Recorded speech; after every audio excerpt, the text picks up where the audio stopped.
उत्तर प्रदेश की सियासत में इस वक्त एक बहुत बड़ी हलचल है। 2027 के बड़े चुनाव से पहले भारतीय जनता पार्टी ने अपने नए कमांडर का ऐलान कर दिया है। जी हां, और इनका नाम है पंकज चौधरी। लेकिन सबसे बड़ा सवाल तो यही है कि महाराजगंज से 7 बार के सांसद और केंद्र में मंत्री रह चुके पंकज चौधरी ही क्यों? आखिर बीजेपी ने उन पर इतना बड़ा दांव खेला तो क्यों खेला?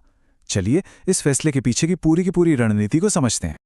अब देखिए, इस पूरी कहानी को समझने के लिए हमें थोड़ा पीछे जाना होगा, एकदम शुरुआत में। पंकज चौधरी की पॉलिटिक्स में एंट्री कोई पैराशूट लैंडिंग नहीं थी। नहीं, उन्होंने तो अपनी राजनीति की सीढ़ियां बिल्कुल जमीन से एक एक करके चढ़ी हैं।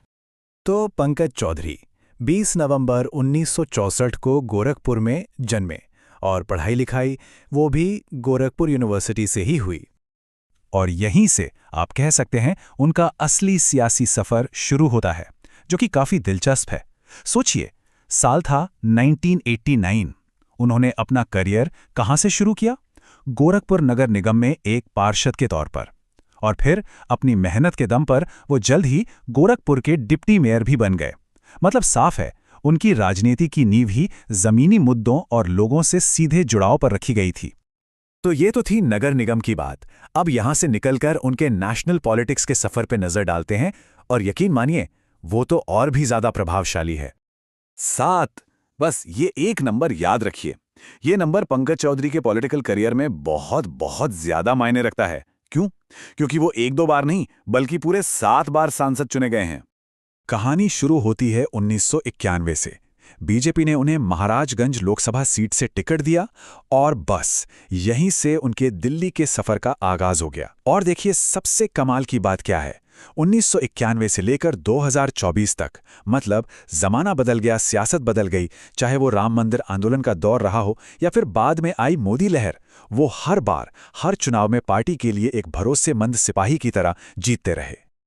और इसी भरोसे का, इसी विश्वसनीयता का नतीजा था कि साल 2021 में उन्हें एक बड़ी जिम्मेदारी मिली, केंद्र सरकार में वित्त राज्य मंत्री का पद। तो चलिए अब आते हैं सबसे अहम सवाल पर। आखिर उनकी नियुक्ति के पीछे का पूरा पॉलिटिकल कैलकुलेशन, पूरा समीकरण है क्या? देखिए, इसको समझने के लिए हमें थोड़ा सा 2024 के लोकसभा चुनावों के नतीजों पर गौर करना होगा। इन चुनावों में क्या हुआ? बीजेपी को उत्तर प्रदेश में उम्मीद के मुताबिक नतीजे नहीं मिले, और खासतौर पर जो पिछड़ा वर्ग है यानी ओबीसी, उनके वोटों में पार्टी को नुकसान उठाना पड़ा। और बस यहीं पर पंकज चौधरी की प्रोफाइल, आप कह सकते हैं, एकदम पिक्चर परफेक्ट बैठती है। कैसे? पहली बात, वो आते हैं कुर्मी समाज से, जो यूपी में यादवों के बाद सबसे बड़ा ओबीसी वोट बैंक माना जाता है। दूसरी बात, पूर्वी उत्तर प्रदेश यानी पूर्वांचल में उनकी पकड़ बहुत मजबूत है।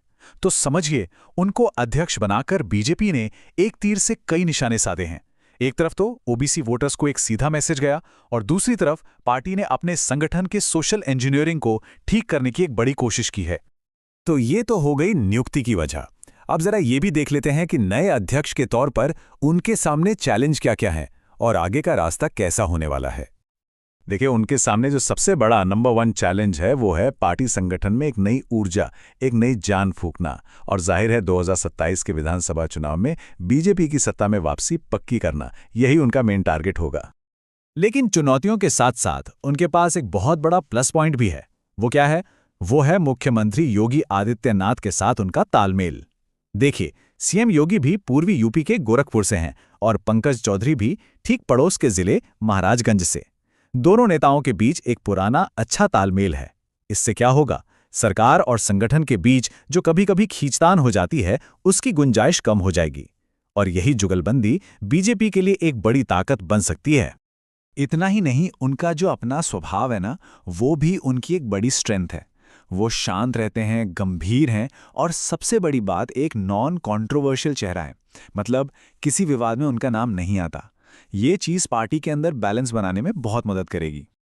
तो सोचिए, एक पार्षद की कुर्सी से सफर शुरू करके आज देश के सबसे बड़े राज्य में दुनिया की सबसे बड़ी पार्टी की कमान संभालना, ये पंकज चौधरी के 35 साल के लंबे राजनीतिक सफर और उनकी तपस्या का ही नतीजा है।